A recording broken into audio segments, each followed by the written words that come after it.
This is yours Karthik. So 3 ವರ್ಷ ತುಂಬಿದಂಥ ಸಂದರ್ಭದಲ್ಲಿ ಪ್ರತಿಯೊಬ್ಬಂದು ಮೌಲ್ಯಮಾಪನ ಮಾಡ್ತಾ ಇದ್ದೀನಿ. ನನ್ನ ಪ್ರಕಾರ ಇದು ಯಾರ ಪ್ರಕಾರನೂ ಅಲ್ಲ. ಸೊ ನನ್ನ ಅದರ್ದ ನೆಕ್ಸ್ಟ್ ಯಾರಪ್ಪ ಏನು ಎತ್ತ ಅಂದರೆ ಈತ ನಿಯತ್ತಿಲ್ಲದೆ ಇರೋ ನಾಯಿ, ನಮ್ಮ ಪಕ್ಷದಲ್ಲೇ ಇದ್ದು ಬೊಗಳ್ಕೊಂಡೋದಂಥ ನಾಯಿ ಒಬ್ಬ. ಇದು ಮುಸ್ಲಿಂ ಜನಾಂಗದಲ್ಲಿ ಪ್ರಮುಖ ಒಂದು ಅಲ್ಪಸಂಖ್ಯಾತ ನಾಯಕ ಅಂತ ಗುರುತಿಸ್ಕೊಂಡಿರೋ, ಏನೇನು ಅಲ್ಲದೆ ಇರೋ BZ ಹಲಾಹುಲಾ ಜಮೀರ್ BZ ಜಮೀರ್ ಅಹಮದ್ ಖಾನ್, ವಸತಿ ಸಚಿವ, ಕ್ಷೇತ್ರ ಚಾಮರಾಜಪೇಟೆ.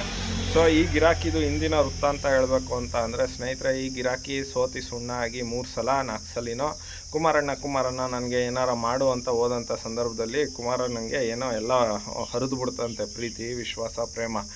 ಆಗ ದರಿದ್ರ ನಾರಾಯಣ ರ್ಯಾಲಿ ಮಾಡಿ ದೇವೇಗೌಡರ ನೇತೃತ್ವದಲ್ಲಿ ಈ ಗಿರಾಕಿನ ಗೆಲ್ಲಿಸ್ಕೊಬಂಡ್ರು. ನಿಯತ್ತಿಲ್ಲದೆ ಇರೋ ನಾಯಿ ಇದು.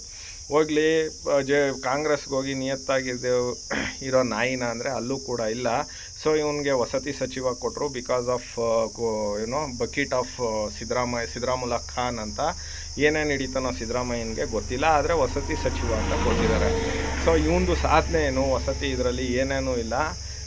ಎಷ್ಟೋ ಲಕ್ಷ ಮನೆಗಳು ರೆಡಿಯಾಗಿದ್ದಾವೆ. ಉದಾಹರಣೆಗೆ 6 ಲಕ್ಷದಿಂದ 8 ಲಕ್ಷ ಹಿಂದಿನ ಸರ್ಕಾರದಲ್ಲಿ ಎಲ್ಲ ಬಂದಿರತಕ್ಕಂಥ ಮನೆಗಳ ಸಂಖ್ಯೆ ಆಧಾರದ ಮೇಲೆ 1,35,000 ಮನೆಗಳು ಈಗ ರೆಡಿಯಾಗಿದ್ದು, ಅದನ್ನು ಇವನು ಹಂಚಕ್ಕಾಗಿಲ್ಲ. ಇದೇ ಇವನ ಸಾಧನೆ.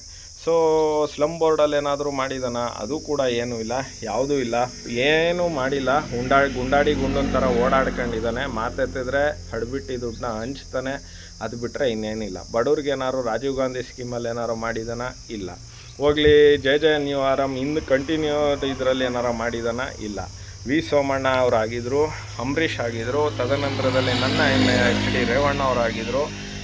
ಇಂಥ ಒಳ್ಳೊಳ್ಳೆ ವಸತಿ ಸಚಿವರನ್ನ ಕಂಡಂಥ ಸರ್ಕಾರ ಇಂಥ ಅಯೋಗ್ಯನ ಕೊಟ್ಬಿಟ್ಟು ಈಗ ತುಲಾ ಎಲ್ಲಿ ಏನು ಅಂದರೆ ಅದು ಹಂಗೆ ಇದು ಇದೆಯಲ್ಲ, ಇದು ನಮ್ಮದಕ್ಕೆ ಗೊತ್ತಿಲ್ಲ, ಕಂಗಾಜಿ ಜಯಚಾಮ್ ಬೆದಾರ್ ಅದು ಇದು ಅಂದ್ಕೊಂಡು ಬರೀ ಓಡಾಡ್ಕೊಂಡು ಇದು ಮಾಡಿದ್ದಾನೆ. ಸೊ ಇವನು ವಿಜಯನಗರದ ಉಸ್ತುವಾರಿ ಕೂಡ.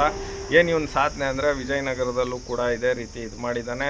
ಇನ್ನೇನು ದೊಡ್ಡ ಸಾಧನೆ ಅಂದರೆ ವಕ್ಫ್ ಬೋರ್ಡ್ದು ಎಲ್ಲನೂ ನಾನು ತಗೋತೀನಿ ಅಂದ್ಬಿಟ್ಟು ಹಿಂದೂ ರೈತರು, ಮುಸ್ಲಿಂ ರೈತರು ಎಲ್ಲರಿಗೂ ಇವನು ತೊಂದರೆ ಕೊಟ್ಟಂಥ ಒಬ್ಬ ಅಯೋಗ್ಯ ಸಚಿವ ಅಂತಲೇ ಹೇಳ್ಬೋದು. ಇನ್ನು ಇವನು ಕಡ್ದು ಕಟ್ಟ ಹಾಕಿರೋದೇನು ಅಂತ ಅಂದರೆ ಪಠಾನ್ನ ಗೆಲ್ಲಿಸ್ಕೊಂಡು ಬಂದಿರೋದಕ್ಕೆ ಇವನದು ಪಾತ್ರ ಇದೆ, ಇರೋದನ್ನ ಒಪ್ಕೋಬೇಕು. ಆ್ಯಂಡ್ ದೆನ್ ದಾವಣಗೆರೆಯಲ್ಲಿ ಆಂಟಿ ಮಾಡೋಕ್ಕೋದ ಅದು ಇವನಿಗೆ ಉಲ್ಟಾ ಹೊಡೆದಿದೆ. ಸೊ ಈಗ ಇವನ್ನ ಸಚಿವ ಸ್ಥಾನದಿಂದ ಕೈ ಬಿಡಬೇಕು ಅಂತ ಇದ್ದಾರೆ. ಆದರೆ ಇಂಥ ಒಬ್ಬ ಅಯೋಗ್ಯ ಸಚಿವ ಅಂತ ಹೇಳ್ಕೊಳ್ಳೋದಕ್ಕೆ ನಾನು ಫಿಟ್. ಇವನು ಕುಮಾರಸ್ವಾಮಿಗೆ ಕುಮಾರಸ್ವಾಮಿ ಅಂತ ಹೇಳಿದಂಥ ಅಯೋಗ್ಯ ವ್ಯಕ್ತಿ ಇವನು. ಅದಾದ ಮೇಲೆ ನಾವು ಇಲ್ಲದೆ ನೀವು ಮಾಡ್ತೀವ, ಗೆದ್ದು ಬಿಡ್ತೀವ, ಅದು ಮಾಡ್ತೀವ, ಇದು ಮಾಡ್ತೀವ ಅಂತ ಹೇಳ್ದಂಥ ಅಯೋಗ್ಯ ವ್ಯಕ್ತಿ ಇವನು.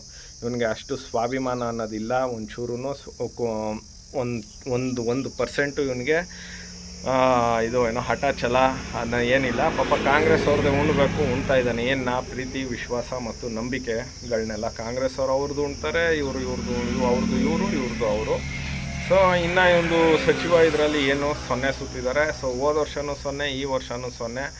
ಏನಕ್ಕಪ್ಪ ಇವನು ಅವಾಗವಾಗ ಇದು ಅಂದರೆ ಕುಮಾರಸ್ವಾಮಿ ಆ್ಯಂಡ್ ಫ್ಯಾಮಿಲಿಗೆ ಟೀಕೆ ಮಾಡೋದ್ರಲ್ಲಿ ಇವನು ಒಬ್ಬ ಅಯೋಗ್ಯ ಸಚಿವ ಅಂತಲೇ ಹೇಳ್ತಾ, ಸೊ ತುಲಾ BZ ಜಮೀರ್ ಅಹಮದ್ ಖಾನ್ಗೆ 0 ಸುತ್ತುತ್ತಾ ಇದ್ದಾರೆ. ಸೊ ಇದು ವಸತಿ ಸಚಿವನ ಸಾಧನೆ.